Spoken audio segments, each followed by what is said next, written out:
Giorgia Meloni asumió el cargo al frente del gobierno de Italia. La primera mujer en dirigir el país tomó el domingo el cargo de primera ministra en sucesión de Mario Draghi. La dirigente romana obtuvo una histórica victoria en las elecciones legislativas del 25 de septiembre tras superar los aspectos más polémicos de su partido, Hermanos de Italia, que no ha gobernado desde hace un siglo tras el mandato del dictador Benito Mussolini. Estos comicios se convocaron de manera anticipada tras la dimisión de Draghi, que asumió como primer ministro en febrero de 2021, pero perdió el apoyo de sus socios. El de Meloni es el gobierno más a la derecha que ha tenido el país desde la creación de la República en 1946. Cristiana y conservadora, Meloni es contraria a los derechos de la comunidad LGBT+, pero ha prometido que no tocará la ley que autoriza el aborto. Encabeza una coalición con la Liga, la formación ultraderechista y antiinmigración de Matteo Salvini y con la declinante Forza Italia de Silvio Berlusconi, con la que dispone de mayoría absoluta tanto en la Cámara de Diputados como en el Senado. Un desafío será preservar la unidad entre una coalición que ya está mostrando grietas. La primera ministra hizo un llamado a trabajar juntos tras un primer consejo de ministros de media hora. La composición del gabinete también refleja el deseo de Meloni de tranquilizar a los socios europeos de Roma ante sus posturas euroescéptica y de derecha. El miércoles se sintió obligada a aclarar que Italia forma parte plenamente de la Unión Europea y de la OTAN. El mensaje fue recibido de manera positiva en Estados Unidos, Ucrania y la OTAN. Alemania felicitó a Meloni por el nombramiento, pero España y Francia habían guardado silencio. Sin embargo, la líder se estrenó en la escena internacional el domingo por la noche en una reunión con el presidente francés Emmanuel Macron en Roma, que se celebró de forma discreta y sin cámaras. En tanto, el Papa Francisco lanzó un llamado de unidad al final de su tradicional oración dominical en la Plaza de San Pedro.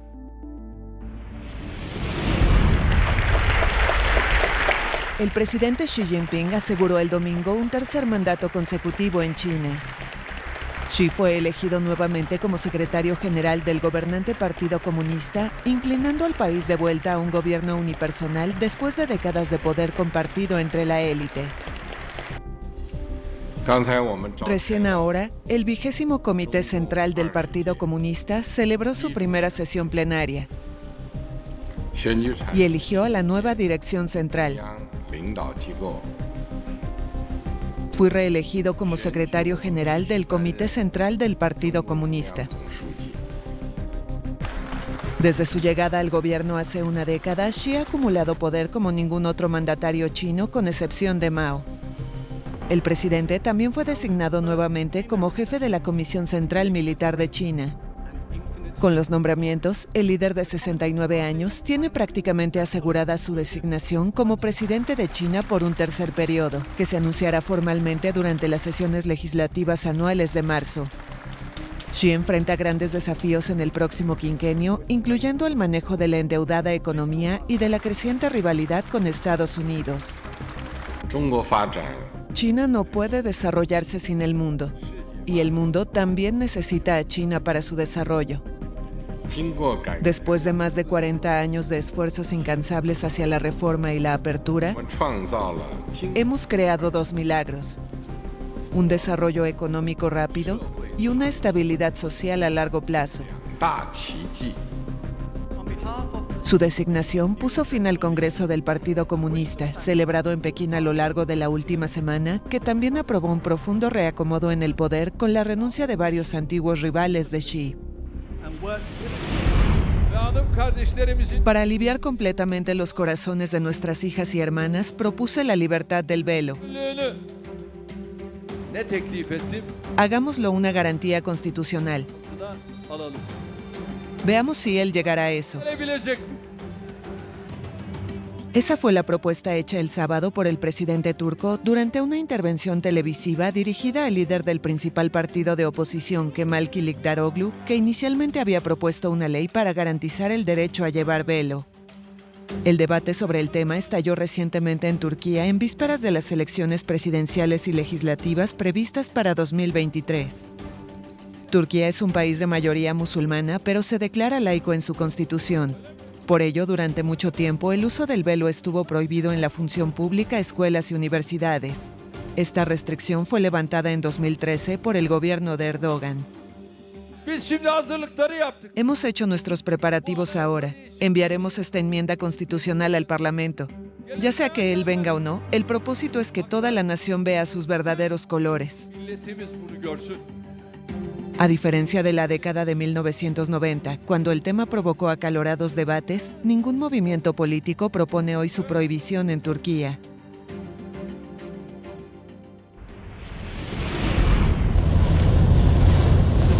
El huracán Roslin golpeó la costa del Pacífico mexicano.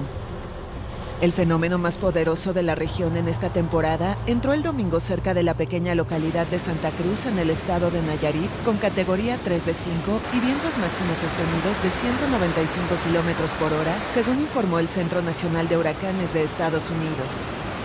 El Servicio Meteorológico Mexicano advirtió de su lado que Roslin provoca fuertes vientos, intensas precipitaciones, descargas eléctricas y oleaje de hasta 6 metros en las costas de Nayarit, Jalisco y Colima, todos en el Pacífico. Roslin se formó como huracán el viernes y de manera inesperada en unas horas alcanzó la categoría 4 en la escala Saffir-Simpson, poniendo en alerta a autoridades y pobladores. Cientos de personas dejaron sus hogares en la costa para trasladarse a refugios o casas de familiares. Las actividades comerciales fueron suspendidas la tarde del sábado en la zona costera de Nayarit y Jalisco. El fenómeno también obligó a aplazar un partido semifinal del Abierto de Tenis de Guadalajara, la capital de Jalisco, afectada por lluvias. Roslin se degradó el domingo a categoría 1 a medida que se internaba en el estado mexicano de Nayarit, dejando destrozos por la intensidad de sus vientos, deslaves en carreteras y algunas inundaciones. Inicio de una huelga en la región de Santa Cruz, en Bolivia. Desde las 0 horas del día de hoy empezó un paro cívico con bloqueos, exigiendo que se realice en Bolivia un censo en el primer semestre del 2023. Desde la madrugada del sábado, Puerto Quijarro, ciudad del departamento de Santa Cruz fronteriza con Brasil, registró bloqueos y choques callejeros entre civiles opositores y oficialistas. Los enfrentamientos con piedras, palos y petardos dejaron una persona fallecida. El presidente Luis Arce condenó la violencia y llamó a una investigación para sancionar a los responsables. En tanto, el gobierno local aseguró que el oficialismo trasladó a personas de otras regiones del país para contrarrestar la fuerza de los bloqueos. Tras los incidentes, las oficinas de la Organización de Naciones Unidas y la Unión Europea en La Paz emitieron comunicados llamando a buscar escenarios de reencuentro y evitar la confrontación. Santa Cruz, el departamento más poblado de Bolivia, accede a recursos económicos y se le asignan diputados en el Congreso con base en un censo de hace más de 10 años, pero alegan que el dato está desactualizado y que le corresponde más. Porque nosotros necesitamos más recursos. Este departamento de Santa Cruz es muy grande y los recursos están muy limitados para la salud, la educación. Y entonces se necesita también que así como este departamento aporta en casi la mayoría de la economía de este país, también reciba, ¿no? Porque el censo en realidad nos conviene a todos, porque gracias al censo podemos tener más ítems en los hospitales, podemos tener más ítems para los profesores en los colegios. El Comité Cívico Departamental pide adelantar el censo para 2023. Mientras que el gobierno afirma que no hay condiciones técnicas para cumplir la exigencia y que puede realizarse en 2024. Los niños de esta escuela en Venezuela ya no tienen que suspender clases por falta de agua. El proyecto de captación de lluvias, Lata de Agua, ha cambiado su vida en un complejo de favelas ubicado en Caracas. Nosotros siempre tuvimos escasez de agua, nosotros pasábamos de 3, 6, hasta a veces 8 meses sin el líquido y ahora con el proyecto Lata de Agua tenemos un flujo de agua constante. Cuando no tenemos agua de la tubería contamos con agua del proyecto Lata de Agua, que es el agua de lluvia, y por este motivo ya no suspendemos actividades escolares, trabajamos nuestra jornada diaria. El beneficio ha sido enorme para la institución como tal. El programa, financiado por la Embajada de Francia, funciona en 3 escuelas y un ambulatorio desde 2019.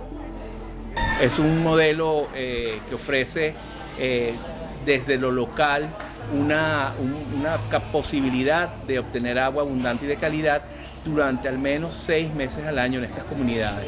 Y no solamente en las comunidades vulnerables, sino en todas las comunidades y personas e instituciones que sufran de problemas de estrés hídrico. El nombre hace referencia al término popularmente usado en Venezuela para referirse a fuertes aguaceros y proviene del sonido que hace la lluvia en los techos de zinc de las viviendas más pobres. Aunque la recolección de agua de lluvia es muy común en las localidades rurales desde hace siglos, en grandes ciudades como Caracas se ha vuelto más frecuente debido a los problemas en las redes de suministro operadas por empresas estatales. En la unidad educativa Nuestra Señora del Encuentro, otra de las escuelas beneficiadas en Petare, el agua recolectada se usa también para el riego de un huerto propio que abastece un comedor para sus 850 estudiantes. El mecanismo de infiltración artesanal también permite devolver lo que no se usa a acuíferos subterráneos. Teníamos el problema que se nos secaba muchas veces la cosecha. Sembrábamos maíz y claro, no alcanzaba el agua porque por las dificultades del sector y la realidad que vivimos, pues había que racionar. Entonces claro, teníamos que elegir entre la cocina, los baños, el aseo y el huerto. Entonces claro, ciertamente no alcanzaba para todo. Fuera de las escuelas beneficiadas, algunos vecinos de Petare, víctimas de la falta crónica de agua, también comienzan a improvisar sus propios mecanismos de recolección. Rusia mantuvo conversaciones por teléfono con países de la OTAN en las que el domingo acusó a Ucrania de prepararse para usar una bomba sucia. En 3 llamadas con sus pares británico, francés y turco, el ministro ruso de Defensa Sergei Shoigu expresó su preocupación por las posibles provocaciones de Ucrania. También habló por segunda vez desde el viernes con su homólogo estadounidense Lloyd Austin. El Consejo de Seguridad reaccionó más tarde en un comunicado diciendo que las acusaciones eran transparentemente falsas. El gobierno ucraniano rechazó con firmeza las acusaciones de Moscú.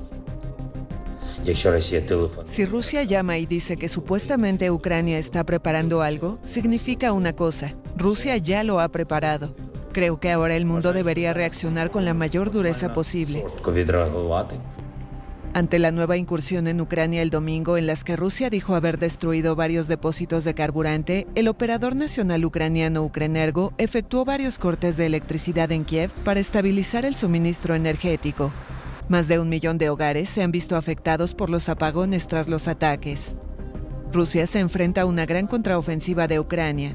Moscú ha denunciado un aumento considerable de ataques de Kiev contra varias regiones rusas fronterizas en Belgorod, pero también en Kursk y en Briansk. Llamado a los civiles a abandonar de inmediato la ciudad ucraniana de Jersón. Este sábado, la administración de la región, ocupada y anexionada por Rusia, dio esta instrucción ante el avance de las tropas de Kiev. A finales de septiembre, el ejército ucraniano lanzó una contraofensiva que le permitió recuperar territorio en el este y el sur. Rusia ha empezado a evacuar a sus habitantes para convertir la ciudad en una fortaleza. Para Ucrania se trata de una deportación masiva. Moscú ha replicado la contraofensiva bombardeando las infraestructuras energéticas de Ucrania, que el sábado denunció un nuevo ataque masivo con 36 misiles, la mayoría derribados, según el presidente Volodymyr Zelensky. El objetivo principal de estos terroristas es la energía. Por tanto, por favor, consuman electricidad aún más conscientemente que antes. La estabilidad de nuestra industria energética estatal depende de cada ciudad y distrito de Ucrania. Según el operador Ukrenergo, las fuerzas rusas bombardearon instalaciones energéticas del oeste y provocaron cortes de electricidad en varias regiones. Vivimos así debido a las frecuentes huelgas de la Federación Rusa en Ucrania. Casi todos los días se corta la electricidad. Por tanto, a veces no tenemos agua durante 2, 4, incluso 6 horas al día. No podemos trabajar, aunque sea remotamente. En tanto, el primer ministro japonés Fumio Kishida se unió el sábado a los reproches internacionales a Moscú por sus declaraciones sobre el posible uso de armas nucleares y aseguró que se trata de un acto hostil contra toda la humanidad. 77 años sin uso de armas nucleares desde que se lanzaron bombas atómicas sobre Hiroshima y Nagasaki nunca pueden ser ignorados.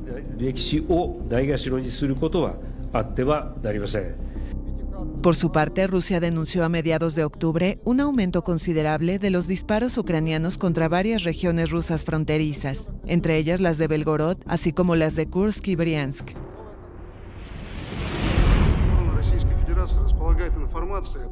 Rusia denunció el lunes que Ucrania entró en la fase final de fabricación de una bomba radiactiva. Según el responsable en el ejército ruso de las radiaciones, productos químicos y biológicos, 2 organizaciones ucranianas tienen instrucciones específicas para crear la denominada bomba sucia, es decir, una bomba convencional envuelta en materiales radioactivos destinados a ser diseminados en forma de polvo durante la explosión.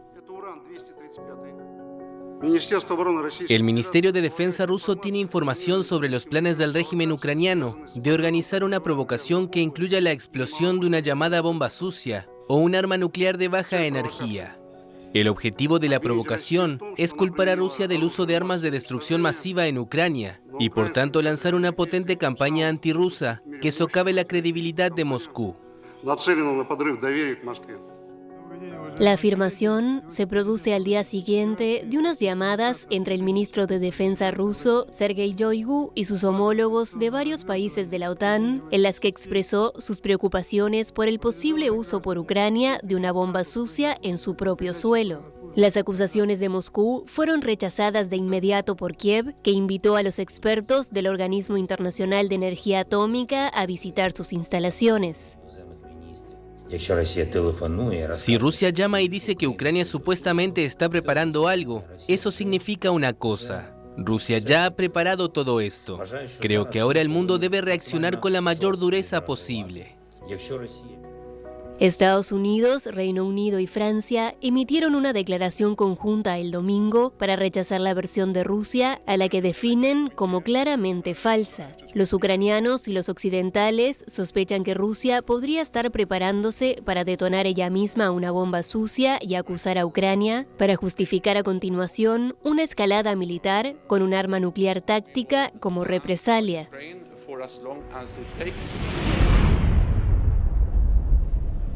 El Salvador entró el viernes en el 8º mes del régimen de excepción, que permite detenciones sin orden judicial.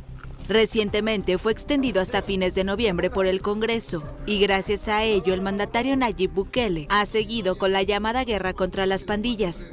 Más de 55.600 personas han sido detenidas desde marzo y 69,1% de los arrestados son acusados de pertenecer a la Mara Salvatrucha MS-13, la pandilla de mayor presencia en el país. Ahora la estrategia ya no es masiva y se enfocan en la búsqueda de los últimos homeboys, como se conoce a los pandilleros, sobre todo de la MS-13 y Barrio 18. El gobierno los busca casa por casa. También buscan romper con su red de colaboradores y atacar sus finanzas. Han decomisado más de 2.000 unidades de transporte, entre autobuses, taxis y motos. Bukele quiere reformas penales para enjuiciar a los pandilleros como organización, ya que afirma que las maras nacidas en las calles de Los Ángeles siguen teniendo armas y que se financian de la venta de droga.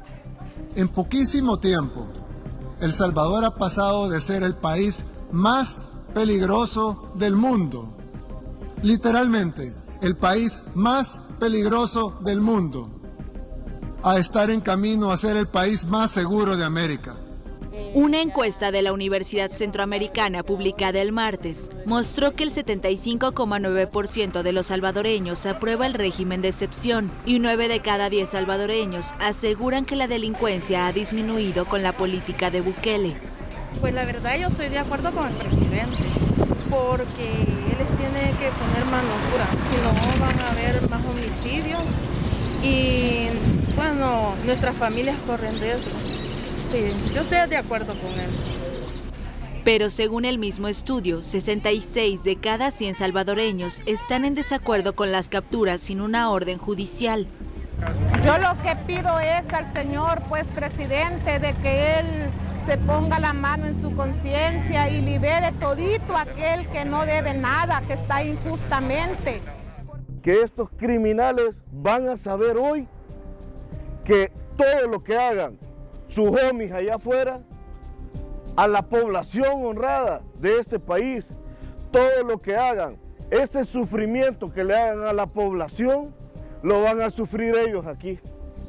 La ONG local de derechos humanos Cristo Sal afirmaba que hasta el 18 de octubre había 80 personas que murieron bajo custodia del Estado y acumula 2.878 denuncias de afectados por el régimen de excepción. Pandilleros, a los que los tenemos sin colchonetas, durmiendo en el suelo, hacinados, con 2 tiempos de comida, y en condiciones que estoy seguro que ninguno de los pandilleros que están afuera quieren ir a tener adentro. Y es importante que sepan que si se tratan de pasar de vivos, vamos a bajar de 2 tiempos a 0 tiempos de comida. Y vamos a ver cuánto tiempo dura. Pero Bukele está cerca de completar la detención de los 76.000 pandilleros fichados por la policía. Antes del régimen de excepción, ya estaban encarcelados 16.000. Y el gobierno construye en Tecoluca, en el centro del país, una gigantesca cárcel para albergar a los detenidos.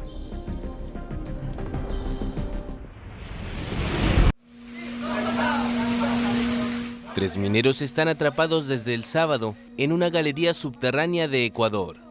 Según el Servicio Nacional de Gestión de Riesgos, el colapso de la mina Compañía Minera Florida del Señor de Roma provocó un deslizamiento de rocas y lodo. La mina está ubicada en la localidad de Zaruma, en la provincia costera de El Oro, al suroeste del país. Las autoridades señalaron que agua y materiales rocosos se deslizaron a una profundidad de 120 metros, donde se encontraban las 3 personas que cumplen actividades de carpintería.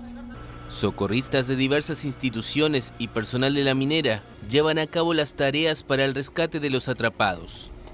Se viene trabajando en el tema de logística fuera de mina, asimismo también para poder hacer las 24 horas el trabajo en horarios rotativos para poder hacer la recuperación de las personas.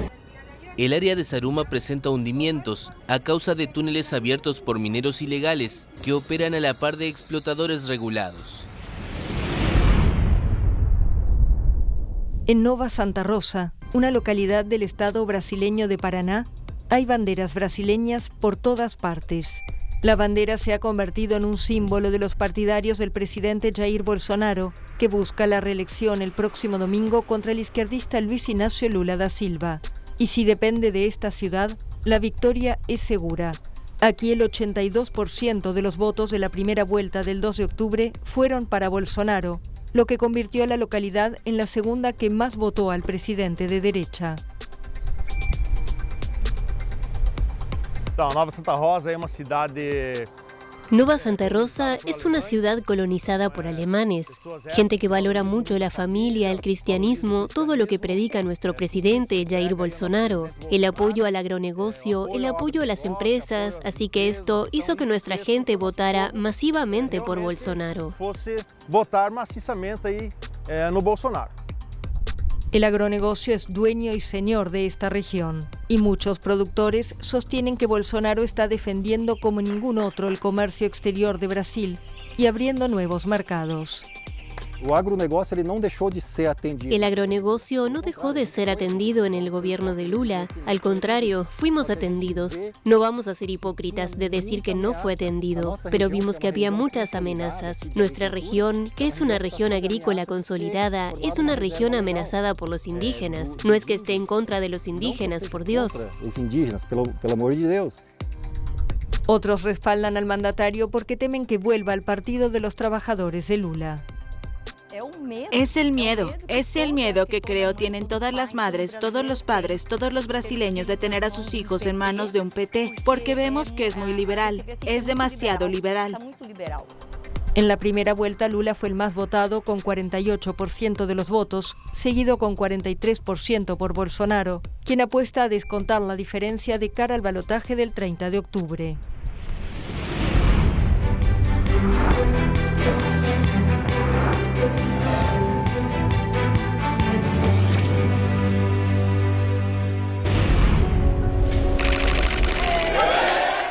Sunak será el próximo primer ministro británico. El Partido Conservador designó el lunes al exministro de Finanzas para reemplazar a Liz Truss como su líder, dado que su rival Penny Mordaunt no obtuvo suficientes apoyos para presentar su candidatura.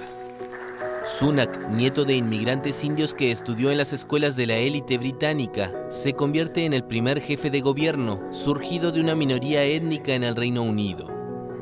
Tras cursar política, filosofía y economía en las prestigiosas universidades de Oxford y Stanford, ganó millones trabajando como banquero de inversiones en firmas como Goldman Sachs y fundó su propia financiera.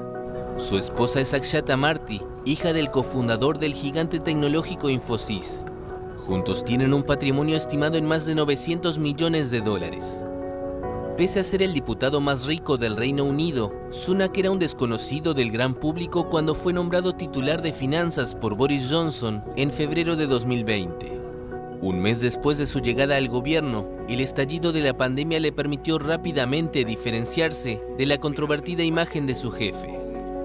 Gracias a un masivo paquete de ayudas públicas, el entonces ministro se alzó como uno de los miembros más populares del gobierno, mientras Johnson era duramente criticado por su errática gestión de la crisis sanitaria. Los partidarios de Johnson lo acusan de traidor porque argumentan que su dimisión en julio desencadenó la caída del controvertido líder. Ahora los diputados conservadores esperan que sea la persona adecuada para tranquilizar a los mercados y sacar al Reino Unido de la crisis económica y social agravada por los planes ultraliberales de Truss en un momento de fuerte inflación. Muchos británicos, en cambio, lo ven como un riquísimo tecnócrata desconectado de la vida de la población. El nuevo primer ministro británico aplazó al 17 de noviembre la presentación de su decisivo plan económico. Rishi Sunak y su titular de finanzas Jeremy Hunt acordaron darse más tiempo para elaborarlo, ya que el simple nombramiento de ambos contribuyó a tranquilizar la volatilidad en los mercados financieros. En la primera comparecencia ante el Parlamento tras su nombramiento el martes, el flamante líder conservador, defensor de la ortodoxia presupuestaria, prometió corregir los errores de su predecesora Liz Truss. Este gobierno va a restaurar la estabilidad económica y lo haremos de forma justa y compasiva.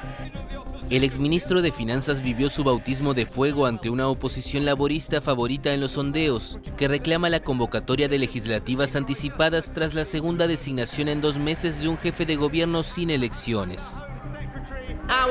Nuestro mandato se basa en un manifiesto por el que fuimos elegidos, se los recuerdo, en unas elecciones que nosotros ganamos y ellos perdieron. Un mandato que dice que queremos un sistema de salud más fuerte, mejores escuelas, calles más seguras, control de nuestras fronteras y subir de nivel. Ese es el mandato que este gobierno y yo cumpliremos para el pueblo británico. El Partido Conservador había obtenido con Boris Johnson una aplastante mayoría legislativa en 2019, la mayor de la derecha británica en 40 años. Pero desde entonces, el país ha cambiado 2 veces de primer ministro. Según una encuesta de Ipsos, un 62% de los votantes británicos en un país de 67 millones de habitantes quiere que se convoquen legislativas anticipadas antes de fin de año, en lugar de esperar a principios de 2025. Rusia bombardea la región ucraniana de Bakhmut, dejando civiles muertos y heridos, según informaron el martes las autoridades locales. El ejército ruso intenta conquistar esta ciudad, una localidad de la región de Donetsk, en el este de Ucrania. El presidente de Estados Unidos, Joe Biden, advirtió el martes a Rusia que el uso del arma nuclear sería un error increíblemente grave. Mientras que Rusia reiteró ante el Consejo de Seguridad de la ONU sus afirmaciones de que Ucrania planea detonar una bomba sucia que podría arrojar materiales nucleares, químicos o biológicos peligrosos y culpar a Moscú por la acción. Diplomáticos occidentales señalaron que no se aportaron pruebas que sustentaran la acusación. Rusia a menudo acusa a los demás por lo que pretenden hacer ellos mismos. Lo hemos visto en Siria, lo vimos al comienzo de esta guerra en Ucrania. Y por lo tanto, debemos observar muy de cerca lo que hace Rusia, y ellos deben comprender que no aceptaremos un pretexto falso para que Rusia intensifique aún más la guerra en Ucrania. En tanto, el presidente alemán Frank-Walter Steinmeier se reunió en Kiev con el presidente ucraniano Volodymyr Zelensky, quien pidió $38.000 millones a la comunidad internacional para cubrir un futuro déficit presupuestario en 2023. Su pedido fue hecho en un video a los participantes de una conferencia sobre la reconstrucción de Ucrania que se realizó en Berlín. Ahora, en esta conferencia, es necesario tomar una decisión con respecto a una ayuda para cubrir el déficit de nuestro presupuesto estatal para el próximo año. Para Ucrania, este es un monto insostenible, $38.000 millones de déficit. Los salarios de profesores, doctores, beneficios sociales, pensiones son fondos esenciales, pero nuestra asociación es suficientemente poderosa para implementar este tipo de tarea. En la conferencia, en la que participaron representantes de la Unión Europea, se calificó de devastadora la destrucción en Ucrania. De hecho, la recuperación, reconstrucción y modernización de Ucrania será un desafío para generaciones, uno que requerirá la fuerza combinada de toda la comunidad internacional, pero también es una oportunidad para las generaciones venideras si lo hacemos bien.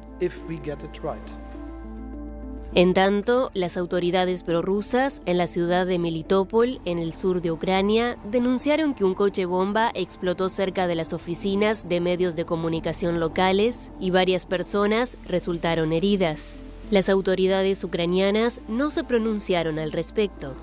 Y en la región de Jersón, en el sur de Ucrania, las autoridades prorrusas continúan las evacuaciones de civiles frente al avance de las fuerzas ucranianas. Aseguran que más de 22.000 habitantes han salido y prevén que unas 50.000 personas abandonarán la zona.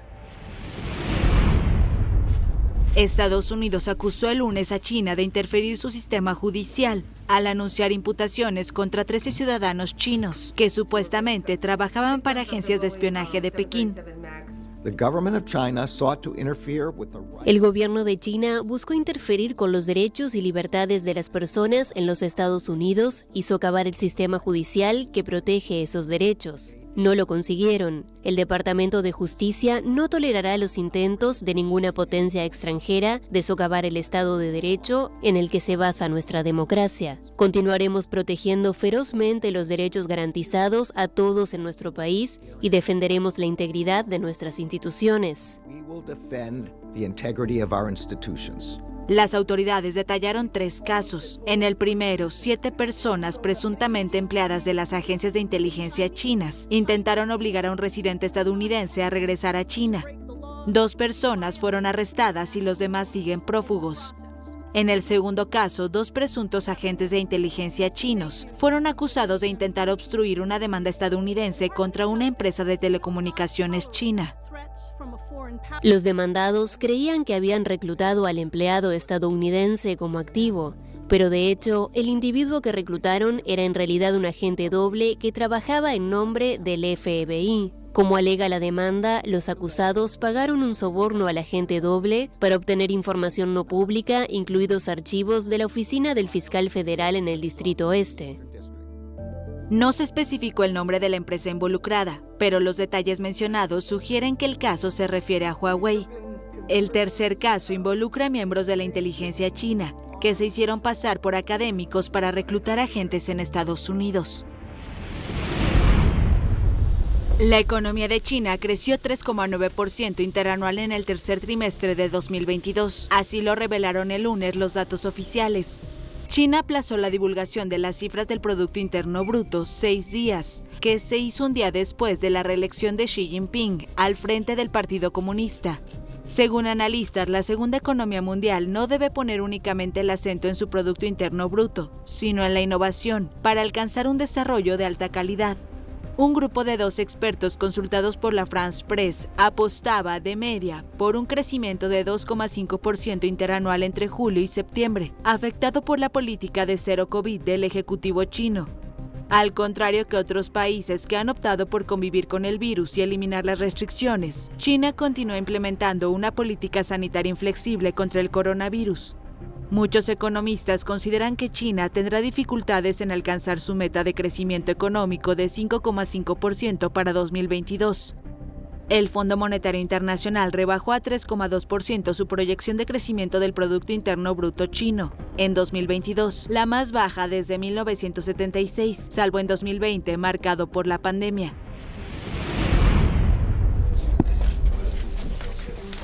La Unión Europea sigue plenamente comprometida en concretar un acuerdo de libre comercio con el Mercosur, pero debe alcanzarse antes de que otros actores intervengan. Así lo afirmó el alto representante de la Unión Europea para Asuntos Exteriores, Josep Borrell, el lunes en Montevideo.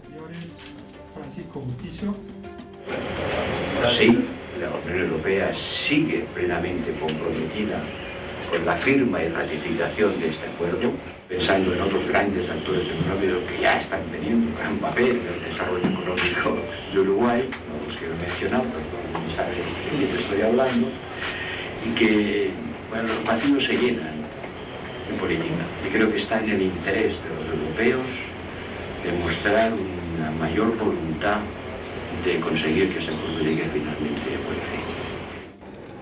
Uruguay, socio del Mercosur, junto a Argentina, Brasil y Paraguay, negocia un tratado de libre comercio con China a pesar de la oposición de Buenos Aires y Asunción, en una decisión que ha tensado la interna del bloque sudamericano fundado en 1991. Borrell dijo que con España en la presidencia de la Unión Europea, el 2023 será el momento para que luego de muchos años de estar casi ultimado, el acuerdo finalmente se concrete. El acuerdo comercial entre la Unión Europea y el Mercosur se viene negociando trabajosamente hace décadas y registra magros avances desde 2019. El proyecto ha encontrado numerosas reticencias a lo largo del tiempo, desde cuestiones de protección comercial hasta últimamente ambientales, con choques entre Brasil y Francia por la conservación de la Amazonía. El expresidente brasileño Luis Inácio Lula da Silva dijo el lunes que espera que el presidente Jair Bolsonaro acepte el resultado en las urnas si es que es derrotado en el balotaje presidencial del domingo.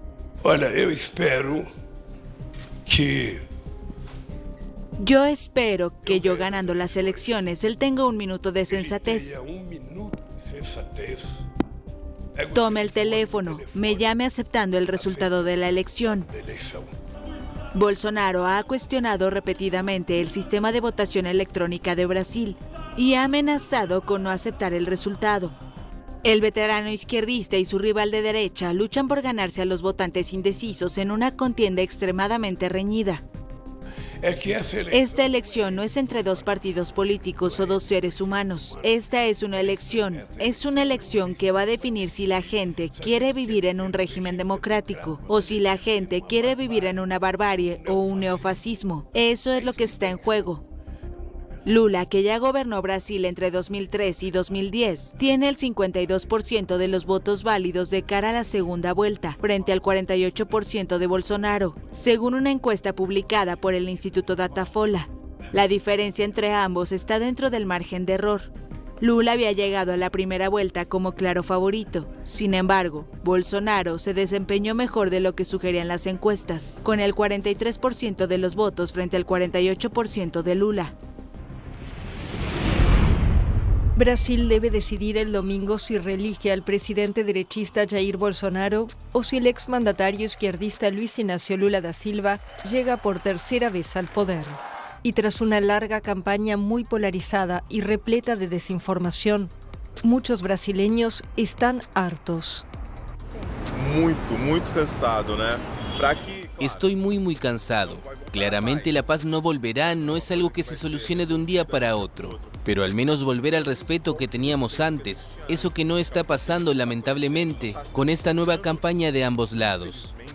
Infelizmente, con esta nueva campaña de ambos los lados. Bien cansativo. Es muy cansador, la gente ya no se respeta, nadie puede opinar sin que el otro te insulte, te trate mal, te falte el respeto. Llegué a silenciar al grupo del condominio porque no soportaba que la gente hablara todo el día y mandando además noticias falsas, mucha desinformación. Muchos se quejan de un exceso de agresividad y falta de propuestas por parte de los candidatos. Nadie presenta un proyecto político, es solo calumnias. Uno acusa al otro, le llama ladrón, sinvergüenza, corrupto. Nadie presenta un proyecto de gobierno. Es un poco aburrido porque termina habiendo una guerra muy grande, incluso entre amigos y familiares, y eso molesta un poco, es agotador. Lula, que gobernó Brasil entre 2003 y 2010, se impuso con 48% de los votos en la primera vuelta del 2 de octubre, frente a 43% para Bolsonaro.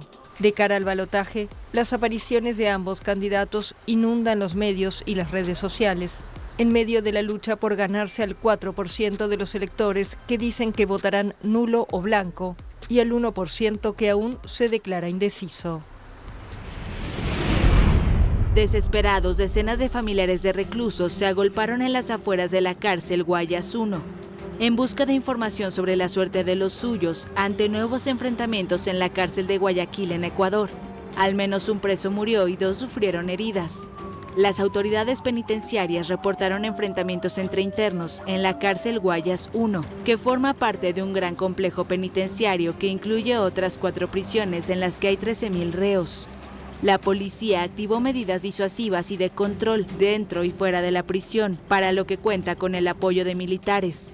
Debido a los enfrentamientos entre reclusos, el personal administrativo fue evacuado. Varias horas después se retomó el control del reclusorio en Guayaquil, donde el 5 de octubre se registró una matanza que dejó 13 presos fallecidos.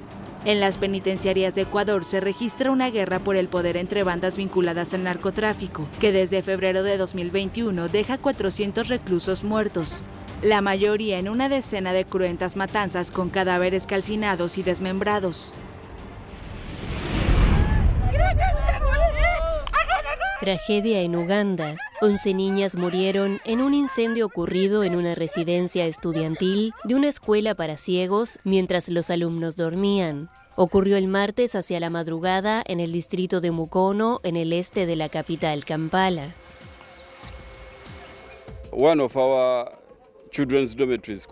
Uno de los dormitorios de nuestros alumnos se incendió y quedó totalmente destruido.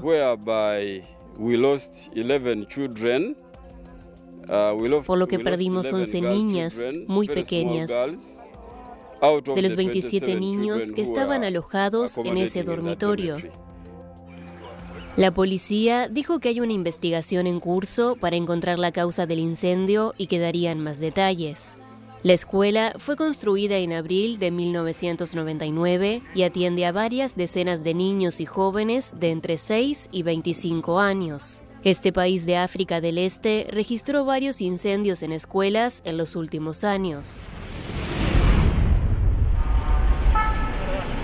El alto representante de la Unión Europea para Asuntos Exteriores, Josep Borrell, dijo el martes desde Buenos Aires que América Latina puede proveer alimentos al mundo ante la invasión de Rusia a Ucrania. La guerra en Ucrania ha lanzado ondas de choque a todo el mundo, en los precios de la energía, en los precios de los alimentos. América Latina puede alimentar a más gente, puede seguir produciendo más alimentos y también energía. Y nosotros podemos suministrarle tecnología y capitales. En ese aspecto destacó a Argentina por su enorme capacidad de producción en todo lo agroalimentario. Borrell puso énfasis en la importancia de trabajar codo con codo entre Europa y América Latina y recordó que desde los países miembros de la Unión Europea se envían hacia el sur capitales y tecnología. En política y en economía los vacíos se llenan. Y el papel que no juegue la Unión Europea lo jugarán otros actores. Es evidente que China es uno de ellos. China es ya en este momento el principal socio comercial de todos los países latinoamericanos. Pero si China compra, los europeos invertimos. Borrell también habló de las negociaciones para cerrar un tratado de libre comercio entre el Mercosur y la Unión Europea y aseguró que ambos deben emprender un esfuerzo conjunto de aquí hasta finales de año para concluir el acuerdo. El funcionario español encabeza la delegación de cancilleres de la Unión Europea, que sesionará el jueves en Buenos Aires con sus pares de la Comunidad de Estados Latinoamericanos y Caribeños. Jennifer Paredes, cuñada del presidente peruano Pedro Castillo, fue liberada el martes, tras un fallo judicial que revocó la prisión preventiva de 30 meses que cumplía por integrar una supuesta red de corrupción dirigida por el mandatario. Paredes, de 26 años, dejó la cárcel de mujeres al sur de Lima, tras pasar 55 días en la cárcel. La cuñada de Castillo es investigada por la Fiscalía por supuestamente ser parte de una presunta red de corrupción que concedía contratos de obras públicas y de lavado de activos, dirigida por el presidente izquierdista. Castillo, que defiende su inocencia y la de su familia, enfrenta 6 investigaciones, un hecho inédito para un presidente en ejercicio en Perú. La Fiscalía peruana presentó al Congreso una denuncia constitucional para solicitar un antejuicio político al presidente. El pedido se encuentra en fase de evaluación por el Parlamento, dominado por la derecha. Sin embargo, no puede ser llevado a juicio porque tiene inmunidad hasta el fin de su mandato, en julio de 2026. Jane Cienfuegos, de 29 años, se siente feliz. Fue la primera persona en Chile en recibir una cédula de identidad que no identifica el género. En lugar de una F o una M, el documento tiene una X. Para lograrlo tuvo que pelear 9 años en los tribunales chilenos, ya que no existe una vía administrativa en el país para que una persona no binaria obtenga su documento. Ahora siente su triunfo como una victoria colectiva sobre la discriminación y violencia que ha soportado su colectivo. ¿Qué pasaría si hubiera otra categoría en donde no tuviéramos que ser de esa forma? En donde realmente, independientemente de tu genitalidad, puedes ser rudo o femenina o usar la ropa que te estimes conveniente. Y bueno, y ahí le digo, por ahí va el tema de lo no binario, pero no es solamente un tema de conciencia, sino de acción. Y realmente las personas después lo encuentran bastante liberador. Pero conseguir la X alivia solo una parte de la batalla por evitar la violencia y discriminación. Cienfuegos, que acaba de presentar su libro A través del sistema, Memorias y reflexiones de una travesti chica, cuenta que ha tenido que pelear por su vida en la calle. Y he sobrevivido. Me he hecho dure para sobrevivir a un sistema cruel, deshumanizante, que solamente nos quiere dejar en la calle. Y está bien que estemos en todos los espacios.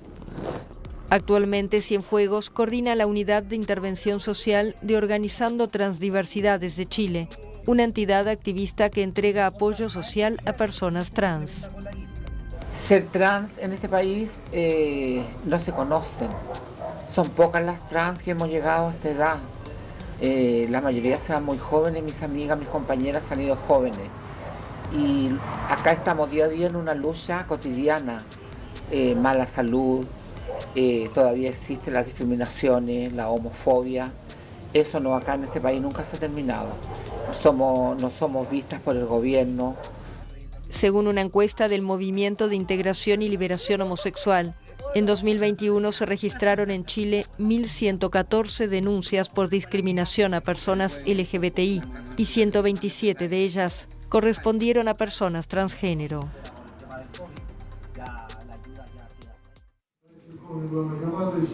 El presidente de Rusia, Vladimir Putin, asistió el miércoles desde una sala de control al entrenamiento de las fuerzas de disuasión estratégicas rusas. Según el Kremlin, un misil balístico fue lanzado sobre la península de Kamchatka en el extremo oriente ruso y otro desde las aguas del mar de Barents en el Ártico. El ejercicio involucró aviones bombarderos de largo alcance Tu-95.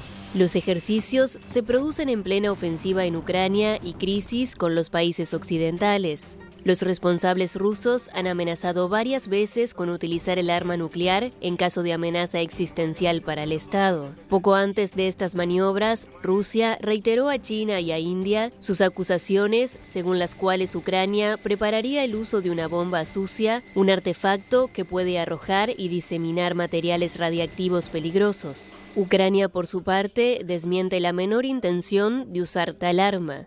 Kiev y sus aliados occidentales temen que tales acusaciones sirvan de pretexto a Moscú para una escalada del conflicto o para el uso de armas nucleares, como implícitamente Rusia ha amenazado varias veces. Por otro lado, más de 70.000 civiles abandonaron sus hogares en una semana en la región de Jersón, en el sur de Ucrania, después de que las autoridades de ocupación prorrusas comenzaron las evacuaciones el 19 de octubre. En el campo de batalla, Rusia ha multiplicado en las últimas semanas los bombardeos contra las infraestructuras ucranianas, provocando cortes de electricidad en numerosas ciudades, incluso en la capital Kiev. El gobierno ucraniano anunció igualmente el miércoles un nuevo intercambio de prisioneros con Moscú, que incluyó a 10 soldados ucranianos. Rusia también devolvió el cuerpo de un voluntario estadounidense, Joshua Alan Jones, muerto en combate en agosto.